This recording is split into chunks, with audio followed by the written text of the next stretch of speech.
Esta noche vamos al episodio 8 que ha comenzado nuestro pastor Carlos Andrés acerca de las tentaciones. Él hizo mucho énfasis y ha trabajado principalmente en la parte de las tentaciones de Jesús, ¿sí? En la noche de hoy yo traigo es más que todo las tentaciones, cómo nos afectan a nosotros en nuestras decisiones, ¿sí? Muchas veces la prueba produce, la prueba que permite Dios produce tentación, porque el enemigo aprovecha eso y mordemos el anzuelo y tomamos malas decisiones y se configura el pecado y ya todas las maldiciones que trae el pecado. La cita que vamos a iniciar esta noche, la enseñanza se llama tentación, malas o buenas decisiones. ¿Cómo reaccionamos ante la tentación? ¿Con una buena o una mala decisión? ¿Sí? El texto guía va en Lucas 7, 18, 23. Voy a empezar a leerlo rápidamente. Lo puedo ir buscando, Lucas 7, 18, 23. Los discípulos de Juan Bautista, le contaron todo esto. ¿A quién? A Juan Bautista. Él llamó a 2 de ellos y los envió al Señor Jesús a preguntarle: ¿eres tú el que ha de venir o debemos esperar a otro? Cuando se acercaron a Jesús, ellos le dijeron: Juan el Bautista nos ha enviado a preguntarte: ¿eres tú el que ha de venir o debemos esperar a otro? En ese mismo momento Jesús sanó a muchos que tenían enfermedades, dolencias, espíritus malignos. Además dio la vista a muchos ciegos. Entonces respondió a los enviados: vayan y cuéntenle a Juan lo que han visto, oído. Los ciegos ven, los cojos andan, los que tienen alguna enfermedad en su piel son sanados, los sordos oyen, los muertos resucitan, y a los pobres se les anuncian las buenas noticias. Dichoso el que no tropieza por mi causa. Entonces uno podría decir, bueno, ¿cuál fue la tentación de Jesús? Perdón, la tentación de Juan el Bautista. Si ustedes recuerdan, Juan Bautista en el capítulo 3 de Mateo, él llegó y le dijo: bueno, yo soy el que necesito ser bautizado por ti y vienes a mí.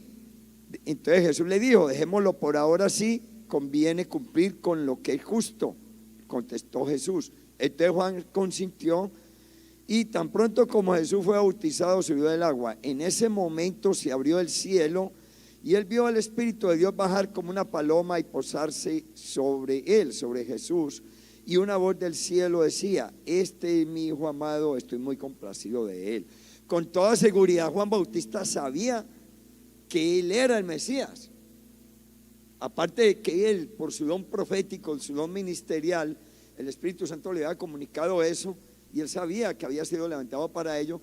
Él había visto testimonialmente cómo esta manifestación celestial de la voz de Dios: este es mi hijo amado, y el Espíritu Santo en forma corporal de paloma. No sabemos si todo el mundo que estaba bautizando él lo vio, por lo menos la escritura dice que este señor sí lo vio. Entonces él sabía quién era. Cuando viene la adversidad, empezamos a dudar de Dios, empezamos a dudar de sus promesas, empezamos a dudar de todo lo que Dios ha prometido. Juan Bautista, cuando estaba en la buena, estaba seguro que era el mismísimo Mesías. Y hasta en el evangelio de Lucas, él llega y le dice, le decía a ellos: viene otro que va a bautizar le preguntaban: ¿tú eres el Mesías? No, viene otro que va a bautizar en Espíritu Santo y fuego, y yo no soy ni siquiera digno de desatarle las sandalias. O sea, yo ni siquiera tengo categoría para eso, ¿sí? Él sabía quién era Jesús, pero cuando vino la prueba, recuerde que él se puso a reprender a Herodes porque estaba con su cuñada Herodías en pecado y fue encarcelado, y él ya sabía que lo iban a matar.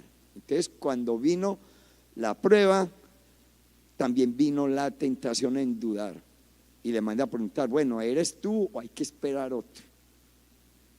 Sí, en ese momento como que aparentemente se le había olvidado la experiencia que tuvo cuando se abrió el cielo, ¿sí?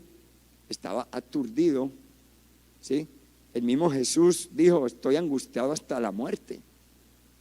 Saber que se va a morir es muy duro. Y Juan empezó a sentir tentación de dudar si ese era el Mesías. Yo me imagino que él decía: bueno, tanto que yo prediqué para ese Señor y ahora no sé si ese es. ¿Será que voy a morir antes de cumplir la obra? ¿Sí? Entonces muchas veces nosotros también nos pasa lo mismo. Dudamos de las promesas de Dios, dudamos del carácter de Dios. Vemos como en medio de la prueba y de la tentación que produce Satanás, las situaciones, la tentación de ¿qué? De dejar de dudar, dejar de creer, dejar de esperar, dejar de perseverar, dejar de declarar, dejar de orar, dejar de obedecer, dejar de servir. Y estamos hablando nada más de los aspectos eclesiales. También, ¿por qué se suicida tanta gente? ¿Sí? ¿Por qué? Porque no le ven sentido a todo y dejan de creer en que la vida, aunque están sin Dios, les puede dar algo bueno. Entonces pierden toda esperanza, obviamente no tienen a Cristo. La definición de tentación es cualquier estímulo, situación, impulso que provoca un deseo intenso o urgente de realizar una acción específica, generalmente relacionada con el instinto de conservación, el caso del Juan Bautista, la gratificación inmediata, muchas veces queremos recompensas de todo tipo, y el placer, generalmente lo relacionamos con el placer sexual, pero hay personas que disfrutan, digamos, consumir droga, disfrutan consumir licor, etcétera, etcétera, entonces también cae en esa categoría. Sigue diciendo la definición, pero que puede entrar en conflicto con metas a corto y largo plazo o con valores personales. ¿Sí? Si yo tengo un deseo intenso de almorzar, pues eso no es tentación, salvo que me haya propuesto ayunar. Simplemente es parte de la necesidad de mi cuerpo, diseño de Dios. Él me diseñó. Si no me alimento bien, estoy maltratando el templo del Espíritu Santo. ¿Sí? Entonces no estamos hablando de esos deseos intensos. Estamos hablando de cosas que comprometen nuestras metas a corto o largo plazo o nuestros valores personales, nuestros valores espirituales. Concretamente, pecado. Aplicaría o aplica para nosotros los cristianos. ¿Sí? Hay dos tipos de reacciones ante la tentación. Nosotros podemos ver, yo traje una versión de la traducción en lenguaje actual de Proverbios 1, versos 32-33. Dice: sufrirán las consecuencias de sus malas decisiones y de su mala conducta. Acabarán siendo destruidos por su necedad y por su poca atención, o sea, las decisiones. Y fíjese que se viene quizás una prueba, luego viene la tentación y después viene la mala decisión. Entonces somos responsables de cómo procesamos eso. Recuerde que la palabra de Dios dice que no dejaremos, Dios no va a dejar que seamos tentados más de lo que podamos soportar. Y nosotros a veces no creemos eso. Lo está diciendo Dios, el que nos hizo. Y por eso se nos configura el pecado y Dios lo ve como pecado, porque no creemos tampoco en ese decreto de Él o en esa promesa. Sigue diciendo: pero los que me hagan caso vivirán tranquilos en paz y no tendrán miedo del mal. El tentador es uno de los responsables de hacernos tomar decisiones negativas. ¿Sí? ¿Por qué se llama el tentador? El tentador, la Biblia lo llama en Mateo 4:3, no lo busque. Y dice específicamente: el tentador se acercó y le propuso, ¿a quién? A Jesús: si eres el Hijo de Dios, ordena estas piedras que se conviertan en pan. Entonces el tentador indujo a Jesús, le presentó una tentación, le recordó una tentación, le recreó una situación adversa para tentarlo a pecar. Y así viene Él a nosotros, induce a tomar malas decisiones para originar pecado y posterior destrucción. el demonio sabe que si nosotros pecamos ya la destrucción es como la ley de gravedad. Si yo suelto este micrófono, yo no necesito invertir energía, la ley de la gravedad acaba de hacer el resto. Es una ley espiritual. Pecado trae maldición, destrucción, ¿sí? Entonces, por eso el diablo se afana en eso. Hay una cita en Hechos 5, versos 1-5, es un pasaje muy conocido. Un hombre llamado Ananías con su esposa Zafira también vendió una propiedad. En complicidad con su esposa se quedó con parte del dinero y puso el resto a disposición de los apóstoles. Ananías le reclamó Pedro, ¿cómo es posible que Satanás haya llenado tu corazón para que mintieras al Espíritu Santo y te quedaras con parte del dinero que recibiste por el terreno? ¿Acaso no era tuyo antes de venderlo? Y una vez vendido, ¿no estaba el dinero en tu poder? ¿Cómo se te ocurrió hacer esto? No has mentido a los hombres, sino a Dios. ¿Cuál fue la tentación? Él había dicho: señores, yo les voy a dar este dinero de esta venta, y él se quedó con una parte, no cumplió, dio menos. O sea, él realmente se robó una parte, porque ya la había dado. No, es que yo le voy a dar 200. Y el hombre se torció, le entró la tentación y dijo: hombre, yo es que soy vos, si esto es mío. Se le olvidó la promesa que le hizo a Dios, se embolsilló no sabemos cuánto, terminó robándole a Dios. Pero ustedes saben de qué, de Dios nadie se burla. Aquí el apóstol Pedro dice: ¿cómo se te ocurrió hacer esto? No has mentido a los hombres, sino a Dios. Esa es la tentación de la avaricia. La tentación de subestimar las promesas o los pactos hechos con Dios, ¿sí?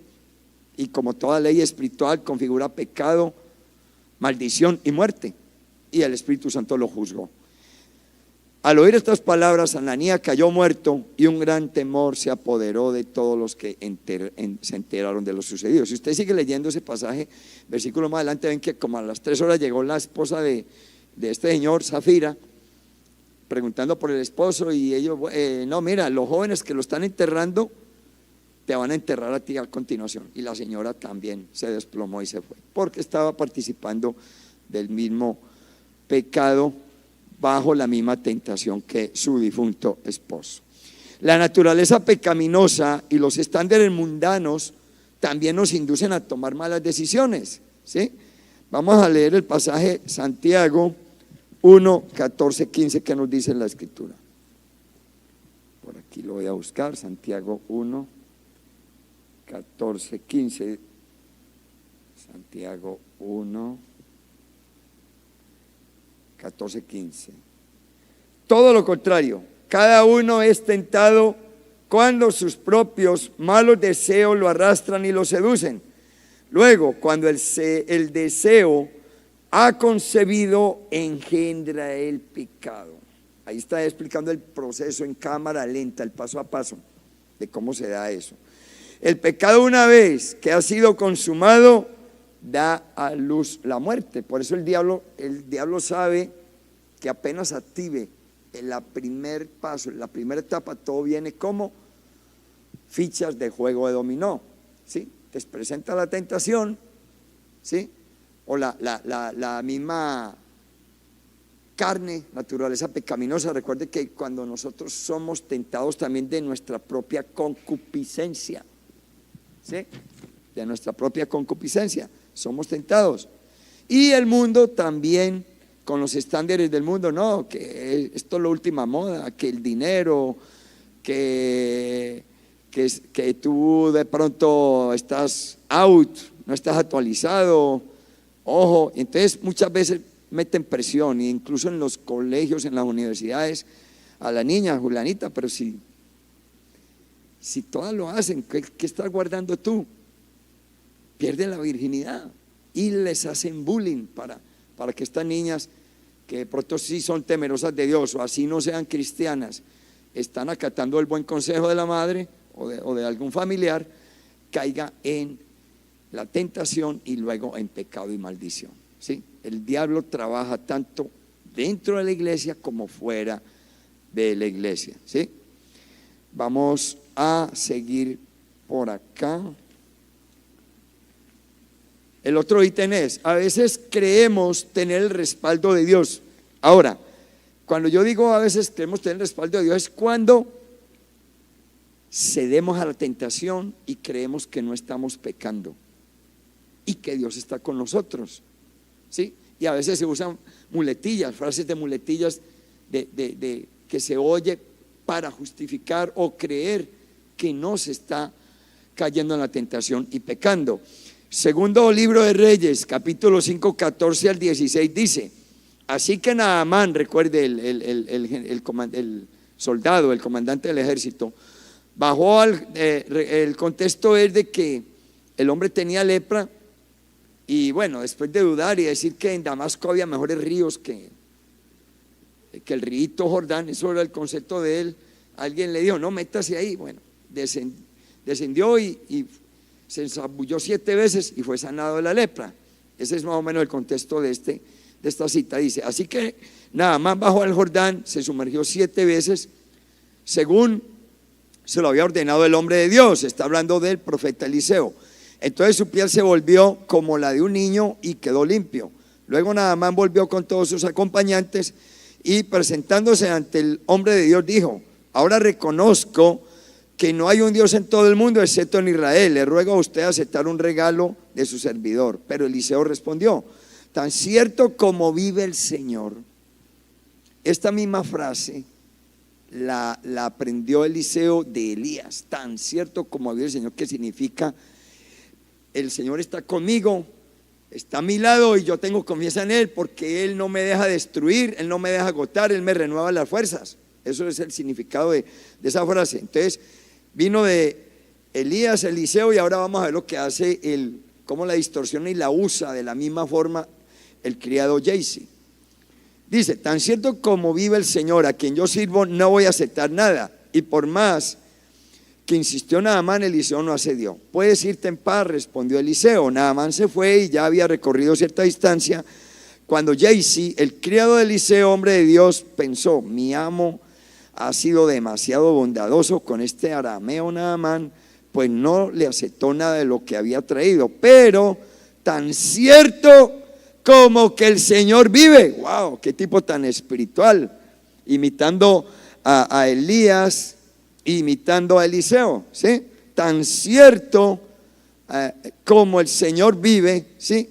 Solo que no le puso, ellos le decían: en la presencia del Señor yo vivo. Él reconocía que él no vivía en la presencia del Señor, pero él invocó al Señor pensando que la tentación de adquirir ese dinero no era pecado. Tan cierto como el Señor vive, voy a ir por ese dinero, ¿sí? Justificó el ceder a la tentación en el carácter de Dios, en la presencia de Dios, en ese Dios que él creía o decía que creía. Muchas veces nosotros pecamos y creemos que estamos agarrados de la mano del Espíritu Santo, que somos uña y mugre con el Espíritu, y simplemente porque no nos reprenda o no nos dejamos reprender, la embarramos. Ese era el caso de este famoso personaje Jaycee, ¿sí? Y dice: pero no aceptó nada. Pero tan cierto como que el Señor vive, yo voy a correr tras él a ver si me da algo. Así él dijo: no, es que si él me quiere dar, yo no le voy a robar, no voy a pecar. Si me lo regala, chao. ¿Sí? Ese es el autoengaño y el ceder a la tentación que nosotros muchas veces nos tragamos y pensamos que no. Y no es exactamente el mismo ejemplo, sino ejemplos similares, y de esa forma pecamos contra Dios. Naamán se fue y ya había recorrido cierta distancia cuando Jaycee, el criado de Eliseo, hombre de Dios, pensó: voy al verso 21. Así que Jaycee se fue para alcanzar a Naamán. Cuando esto lo vio correr tras él, se bajó del carro para recibirlo y lo saludó. Respondiendo al saludo, Jaycee le dijo: mi amo me ha enviado con este mensaje. Mentira, mentiroso, pecado. 2 jóvenes de la comunidad de profetas acaban de llegar de la región montañosa de Efraín. Te pido que me des para ellos un talento de plata y 2 mudas de ropa. Por favor, llévate 2 talentos, respondió Naamán, e insistió en que los aceptara. Echó entonces los talentos de plata a 2 sacos junto con las 2 mudas de ropa, y todo se lo entregó a 2 criados para que lo llevaran delante de Jaycee. Al llegar a la colina, Jaycee tomó los sacos y los guardó en la casa. Después despidió a los hombres y estos se fueron. Entonces Jaycee se presentó ante su amo. El hombre llegó ahí, coroné. y no pequé. En la presencia del Señor. Sí, dijo que como es cierto que vive el Señor. ¿Sí? Eliseo le respondió: ¿no estaba yo presente en espíritu cuando aquel hombre se bajó de su carro para servirte? Por algo era profeta. ¿Sí? ¿Acaso es este el momento de recibir dinero y ropa, oliveros, viñares, ovejas, bueyes, criados, criadas? Ahora la enfermedad de Naamán se te pegará a ti y tus descendientes para siempre. No había salido Jesse de la presencia de Eliseo cuando ya estaba blanco como la nieve por causa de la enfermedad de su piel. La simple tentación, él no sabía, mete a Dios en el cuento y no se imaginó que iba a mentirle o sí se imaginó, voy a decirle a este man que mi amo Eliseo envió por la plata. O sea, ya había maquinado y él pensaba que eso no era pecado.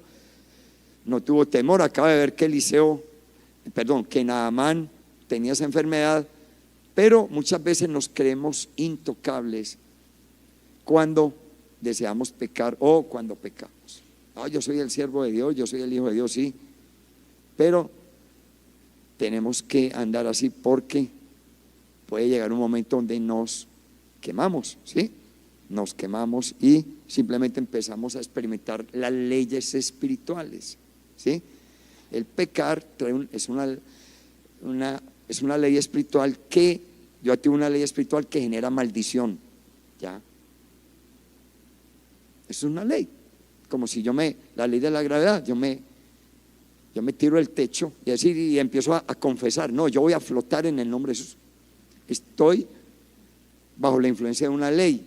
Y mientras Jesús no intervenga sobrenaturalmente para interrumpir la acción de esa ley, va a seguir funcionando y el que se tire de cierta altura va a seguir cayendo, por mucho que ore o le pida a Jesús. Recuerde que Jesús fue el que inventó esa ley de la gravedad. Él la suspende cuando Él quiere, no cuando yo tenga el capricho o el antojo. ¿Sí? Bueno, Éxodo 32, versos 1-5 dice: al ver los israelitas que Moisés tardaba en bajar del monte, estaba en el monte Oré, monte Sinaí, fueron a reunirse con Aarón y le dijeron, esta escena es después de que Moisés los acababa de sacar de Egipto, ¿sí? De la esclavitud de 430 años, y bueno, ellos felices por cómo Dios había abierto el Mar Rojo, pero esa experiencia se les olvidó pronto y la gratificación no tenían ni hacia Dios, ya no tenían nada de eso. Entonces, fíjense lo que le dijeron a Aarón. Fueron a reunirse con Aarón y le dijeron: tienes que hacernos dioses que marchen al frente de nosotros, porque a ese Moisés que nos sacó de Egipto no sabemos qué pudo haberle pasado. Ahí está. La tentación, no ver al líder. Todavía ven que Dios lo usa poderosamente y ahora ellos, para satisfacer el capricho de lo que veían en Egipto, de esos dioses en forma de becerro, ceden a la tentación y hacen que Aarón caiga también en tentación en el mismo pecado. Aarón respondió: quítenle los aretes de oro a las mujeres. ¿Quién le dio los aretes de oro a las mujeres en Egipto? Los egipcios. ¿Y quién puso en el sentir del corazón de los egipcios que les dieran a los israelitas que iban saliendo toda esa cantidad de millones de dólares en oro? Todavía ahora Egipto está demandando a Israel yo no sé cuántos millones de dólares. Israel le ha dicho: bueno, lo vamos a demandar por retroactivos. Vamos a ver en qué termina eso. Entonces, es una cuestión de que Dios le había dado esos zarcillos, aretes, pero era para que los usaran posteriormente en los utensilios del tabernáculo.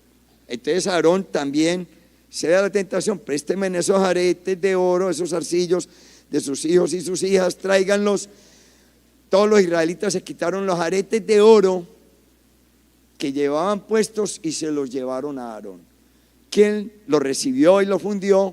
Luego cinceló el oro fundido e hizo un ídolo en forma de becerro, igualito a uno de esos tantos dioses que tenían los egipcios. ¿Sí? Entonces ahí se dieron la tentación, no se dieron cuenta que estaban 430 años con ese muñeco en forma de becerro en Egipto y les producía dolor en forma de esclavitud, y no se acordaban que un Dios que no tenía forma de estatua, que dirigía a Moisés, era el que los había sacado con gran poder. derrotando al rey de la nación más poderosa del mundo en ese entonces. Se les olvidó. ¿Por qué? Porque la tentación nos hace olvidar las promesas y la grandeza de Dios. Ese es uno de los objetivos de la tentación que incita a Satanás, y la misma naturaleza pecaminosa nos traiciona. Por eso dice que engañoso es el corazón del hombre, ¿sí? Sigue acá Aarón construyó el altar frente al becerro y anunció: mañana haremos fiesta en honor al Señor. Wow, qué espiritualidad. Hay una pregunta: ¿cómo puede tomar buenas decisiones? Aplique y obedezca la palabra de Dios. Recuerde que gracias a esa palabra podemos ser sabios y usar bien nuestra capacidad de razonar. Capacidad de razonar es inteligencia, y la sabiduría es algo espiritual que para nosotros los cristianos viene de estar en obediencia con Dios, leyendo la palabra de Dios, etcétera, etcétera, ¿sí? Lo otro de inteligencia es la capacidad de razonar, que también la da. Es un proceso que ayuda en los procesos cognitivos de aprendizaje.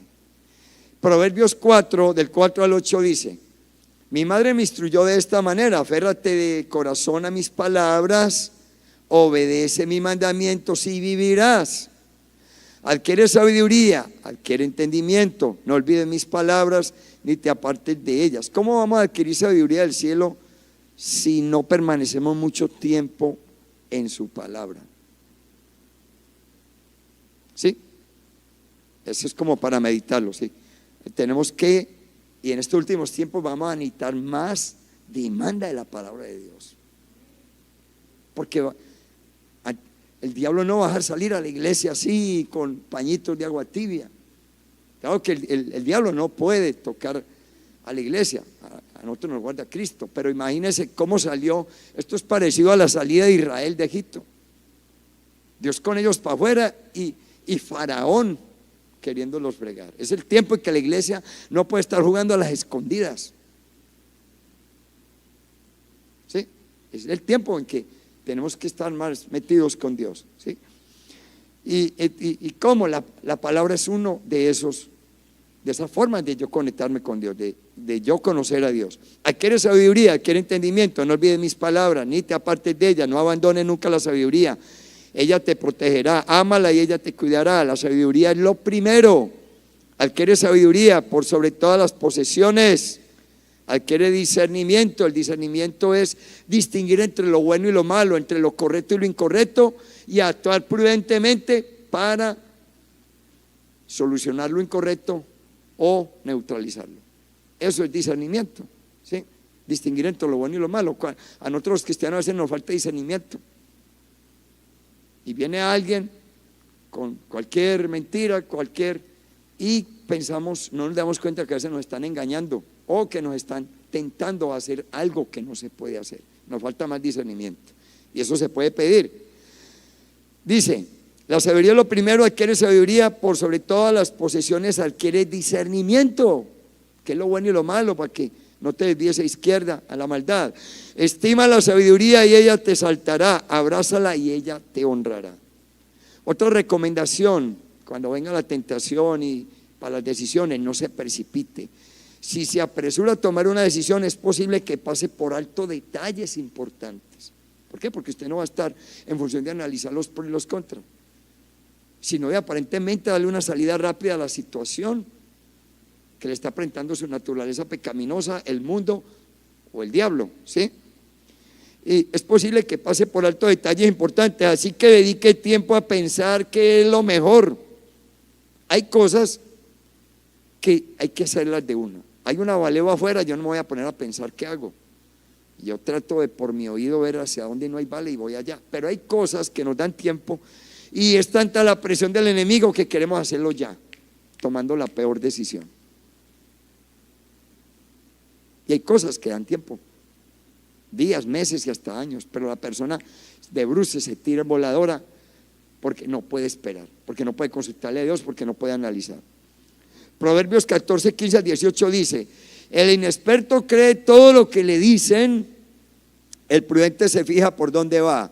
El sabio teme al Señor y se aparta del mal, pero el necio es arrogante y se pasa de confiado. El iracundo actúa neciamente y el malvado es odiado. Herencia de los inexpertos es la necedad. Corona de los prudentes y el conocimiento. Recuerde que el conocimiento no es para tenerlo en la cabeza, es para ponerlo a funcionar o para operar en él, ¿sí? Operar en él, ponerlo en práctica. Otra forma de evitar malas decisiones: no se deje llevar por las emociones.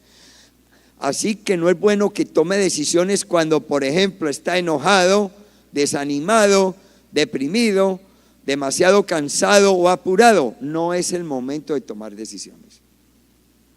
Muy seguramente lo vas a embarrar y con toda seguridad vas a pecar contra Dios, y el diablo feliz, bravo, cayó en la trampa el ratoncito cristiano.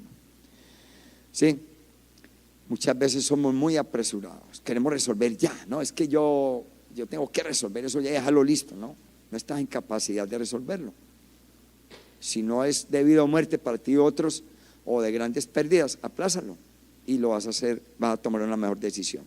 Jeremías 17, 9, 10. Nada hay tan engañoso como el corazón, no tiene remedio. ¿Quién puede comprenderlo? Yo, el Señor, sondeo el corazón y examino los pensamientos, para darle a cada uno según sus acciones y según el fruto de sus obras. Recuerde que el estado del corazón, las emociones reflejan también el estado del corazón, ¿sí? Si eres muy cariñoso, si eres mentiroso, si te indispones fácilmente, si todo el tiempo estás aburrido, si lo que los demás te proponen es siendo muy bueno crees que es aburrido, entonces ojo con eso, es muy engañoso el corazón. Otro ítem: pídele a Dios que te ayude a ser prudente, a tener buen juicio. A Dios le encanta que nosotros oremos. Entonces, ¿por qué? Porque Él también le encanta responder las oraciones. Cuando pedimos cosas como esas más, cuando pedimos que nos ayude a ser santos, sabios, prudentes, eso le gusta más. Recuerde que nos predicaban el pastor lo del rey Salomón, ¿sí? A pesar de que fue a un sitio donde estaban adorando a otros dioses, él pidió sabiduría y Dios le agradó y le dio mucha sabiduría, ¿sí? Entonces, Él es un padre cariñoso que quiere ahorrarles problemas a sus hijos. Proverbios 2, 6, 7 dice: porque el Señor da la sabiduría, conocimiento e inteligencia brotan de sus labios. Como usted y yo no estamos oyendo audiblemente de Él, toca oír lo que Él puso aquí por escrito. Lo puso ahí para que los hombres no lo alteraran, ¿sí? Para que nosotros no lo alteráramos. Pero lo que salió de su boca es lo que está escrito acá, ¿sí? Entonces tenemos que limpiar nuestros oídos espirituales. Señor, limpia nuestros oídos espirituales para oír tu palabra y hacer caso a ella, ¿sí? Porque el Señor da la sabiduría, Proverbios 2, 6, 7. Conocimiento e inteligencia brotan de sus labios. Él reserva el éxito para los íntegros y el escudo a los de conducta intachable. Vale la pena hacer o buscar la santidad. Otra forma de evitar tomar malas decisiones: investigue. Tenemos que aprender a investigar, ¿sí? Primero, nuestra fuente de investigación es la Biblia. Primero vamos a la Biblia a ver qué dice de ese problema, de esa situación, ¿sí? A veces la Biblia habla directamente de esas situaciones y otras veces habla aproximadamente y nos puede dar unos consejos, unos principios que también nos ayudan, ¿sí? Dice Isaías 48, 17: así dice el Señor tu Redentor, el Santo de Israel: yo soy el Señor tu Dios, que te enseña lo que te conviene. Todo lo que tú sabes que no te induce al pecado te lo enseñó Dios. No, que yo fui a la universidad, sí, y si Dios no hubiera querido dejarte entrar a esa universidad, no hubieras entrado a esa, ¿sí? Entonces, él está diciendo que todo lo que nosotros necesitamos, Él se ha encargado de enseñárnoslo. Ojo, lo malo no. Lo malo lo hemos querido aprender o lo hemos aprendido del enemigo, ¿sí? Entonces tenemos también que tener discernimiento para eso. Yo soy el Señor tu Dios, que te enseño que te enseña lo que te conviene, que te guía por el camino que debes andar. Otro ítem, acuda a otras fuentes de información confiables. Así que antes de tomar una decisión, hable con personas en las que pueda confiar. Por ejemplo, si tiene que tomar una decisión sobre su salud, hable con un médico, ¿sí? Es como lo más lógico, ¿cierto? A veces también es bueno que hable con personas que hayan pasado por la misma situación. Aquí nos ha enseñado el pastor. Si usted está en proceso de divorcio, ¿qué hace pidiéndole consejo a un señor que ha tenido 5 o 6 divorcios? Él no le va a dar el mejor consejo, ¿sí? Que no tiene un hogar estable, ¿sí? Es con personas que han pasado de pronto por la misma situación, ¿sí? Proverbios 15:22. Cuando falta el consejo, fracasan los planes. Cuando abunda el consejo, prosperan. O sea, tenemos que buscar buenos consejeros, ¿sí? Gente que hable de parte de Dios. Otra recomendación, analice todos los factores. Cuando haya reunido toda la información que necesita, haga una lista con las opciones que tenga y con los pros y contras de cada una de ellas, ¿sí? Muchas veces el pro para nosotros es disfrutar del deleite pecaminoso de esa tentación y lo ponemos como un pro, y realmente es un contra, porque me puede traer deleite, pero destruye mi vida espiritual, mi relación con Dios. Entonces, ojo con eso, hay que tener discernimiento para ver cuáles son los pros y los contras, ¿sí? También para eso, porque a veces el pro de nosotros es pasar bueno sin importar si peco contra Dios, si daño mi cuerpo, mi templo de mi Espíritu Santo, mis pulmones, mi neurona, etcétera, etcétera, ¿sí? Tenga varias opciones, evalúe los pros y los contras de cada una de ellas, luego piense bien en las posibles consecuencias de su decisión. Por ejemplo, ¿cómo lo afectará a usted, a su familia y a las demás personas? ¿Sí? Eso es importante, el entorno, ¿sí? Proverbio 22:3, el prudente ve el peligro y busca refugio, el inexperto sigue adelante y sufre las consecuencias. Ahora, ¿qué pasa si yo he tomado una mala decisión que no se puede cambiar? Tengo que intentar aprender de lo que pasó y hacer todo lo que esté a mi mano por mejorar la situación. Por eso el que se enamoran, no oran, sin ser la voluntad de Dios, embarazo, y es que vete para tu casa. No, papito, no era la voluntad de Dios. Ore para que sea la voluntad de Dios. Ya la embarazó, cásese. No, que no es la voluntad de Dios, era la voluntad tuya. Ahora, por medio de tu oración, tu santidad, haz que se convierta en la voluntad de Dios, que Dios después de cierto momento envíe bendición por causa de tu humillación, de tu arrepentimiento, tu consagración, ¿sí? Haga todo lo que esté a su mano para mejorar la situación. Salmo 103 del 8 al 13. El Señor es, ¿por qué? Mucha gente se siente condenada cuando peca. No, es que Dios no me quiere escuchar. Dios será. Si vas con una actitud correcta de arrepentimiento y de cambio de actitud, sí. El Señor es compasivo y misericordioso, lento para la ira y grande en amor. No sostiene para siempre una querella ni guarda rencor eternamente. No nos trata conforme a nuestros pecados ni nos paga según nuestra iniquidad. Es tan grande su amor por los que le temen, como alto es el cielo sobre la tierra. Así de grande es el amor que Él nos tiene. Y nosotros nos sentimos la última cucaracha del desierto. Bueno, en el desierto no hay cucarachas. Exacto, el alacrán más llevado del desierto, eso nos creemos a veces, que no da ni para caminar, ni para levantar las tenazas. Y Dios nos ama de la misma intensidad que hay la distancia de donde Él vive, el cielo, que no sabemos dónde, sabemos que es muy lejos, a la tierra, ¿sí? Dice, como alto es el cielo sobre la tierra, tan lejos de nosotros echó nuestras transgresiones, como lejos del oriente está el occidente. Cuando uno pide perdón, Él se olvida de eso.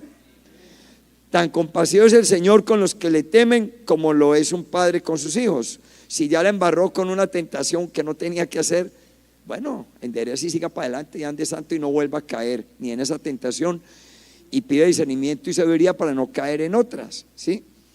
Y una cura que siempre debemos tener nosotros los cristianos es, ante el momento de la prueba, tenemos que regocijarnos y confiar siempre en el Señor. Si nosotros no nos regocijamos y no nos confiamos en el Señor, no oramos, no practicamos las disciplinas espirituales, esa prueba se me va a convertir a mí en una fuente de tentaciones.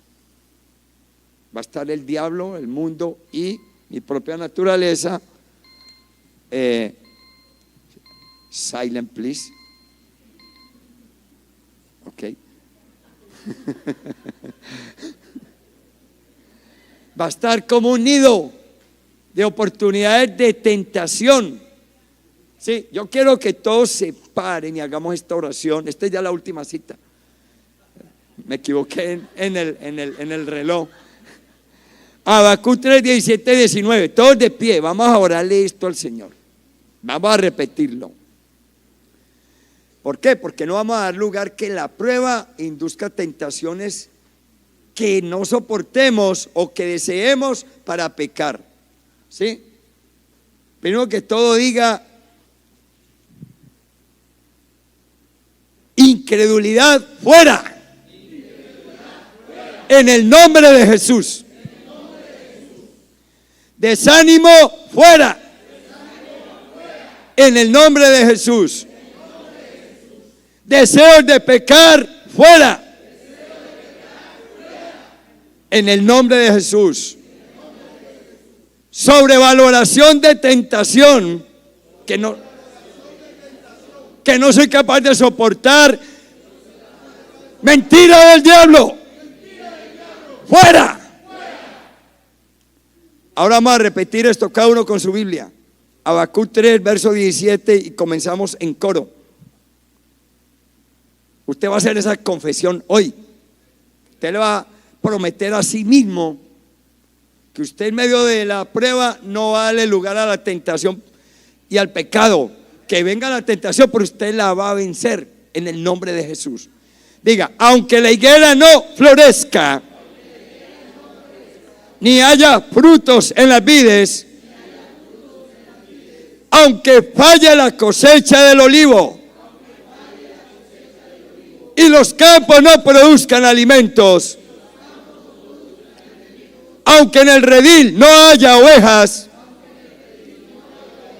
ni vaca alguno en los establos.